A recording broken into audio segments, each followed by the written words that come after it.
15th ಅಂತೂ attachment file attachment ಮಾಡಿ ಕಳಿಸ್ತೀವಿ. Basic thing only. Email stands for electronic mail. It's number 2. which Number mail, sir? 2. First mail, second mail, sir? Number 2. Second mail, sir. Second mail. This was just some basic ಅದು things mail ಅಷ್ಟೇ. ಅದು.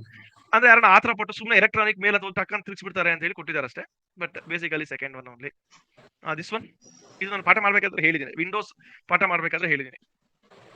Question ಕಾಣ್ತಾ Dash ಇದೆ a ಸರ್. small picture, sir. Question full ಕಾಣ್ತಾ. Okay sir, okay. Yeah, 17th one, sir. Dash is a small picture denoting a file, folder or program. Icon. ಕಾಣಿಸುತ್ತೆ ನಿಮಗೆ. My computer ಕಾಣಿಸುತ್ತೆ, Icon. ಕಾಣಿಸುತ್ತೆ, ರೀಸೈಕಲ್ ಬಿನ್ ಕಾಣಿಸುತ್ತೆ. ಹೇಳಿದೆ ಇಲ್ವಾ Icon, sir. Icon, sir. Icon ಹೇಳಿದೆ ಅಲ್ವಾ ನಾನು ಇದು? Yes, sir. Yes, Windows sir. Uses icons, GUI use ಮಾಡುತ್ತೆ. Correct sir? Yes, sir. GUI